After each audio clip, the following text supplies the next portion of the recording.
Hi friend, welcome back to my channel. তোমরা কেমন আছো? আশা করি তোমরাও ভালো আছো, আমিও ভালো আছি। দেখো, ঘুম থেকে উঠে স্নান টান করে রান্নাঘরে চলে গেছি ভাত বসাতে।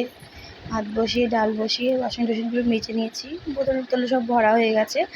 এরপর মামামের জন্য দুধটা জাল করে নিলাম।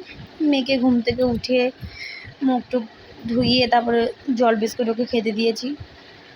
এখন একাই বিস্কুট খাবে, আমি দিয়ে কাজ করতে যাব। খেয়ে বলছে, মা জলে একটু হাত চুবাবো, একটু খাবো। তারপরে পটল ভাজা করলাম, আর পটল ভাজা দিয়ে চিংড়ি মাছ দিয়ে ভেজে তারপরে মিক্সিতে বেটে নিলাম। পটল বাটা হয়ে গেলো। রেসিপিটা আমার শর্টসে ছাড়া আছে, দেখে নিও তোমরা। তারপর রুটি করে নিলাম, গরম গরম রুটি শ্বশুরমশাই খাবে। তারপর হচ্ছে ফ্রিজ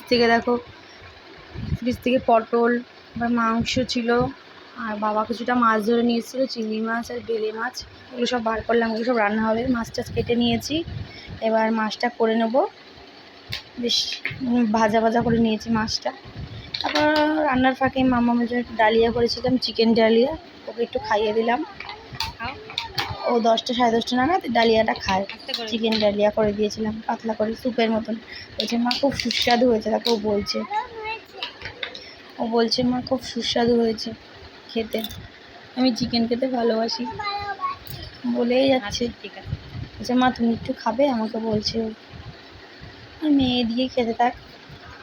একা ক্যামেরা করি তো হয় না, আগে ওকে নিয়ে দেখিয়ে নিই, তারপর আমি ওকে খাইয়ে দিই। তারপর বিছনা চাদরটা পাল্টে দিলাম মেয়েকে খাইয়ে।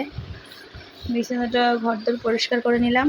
তারপরে বাইরে চলে গেলাম। বাইরে গিয়ে দেখি খুব মেঘ করেছে, এদিকে জামা প্যান্টটা এখন সব মেলে দিয়েছি। আবার বিকেলের দিকে আলু কাটটি করেছিলাম, তোমাদের সেটা শর্টসে ছেড়ে দেবো, দেখে নেবে। আর বাদবাকি ভিডিও করে নিয়ে ঘুমিয়ে পড়েছিলাম দুপুরে। ভিডিওটা ভালো লাগলে লাইক কমেন্ট শেয়ার করে দিও।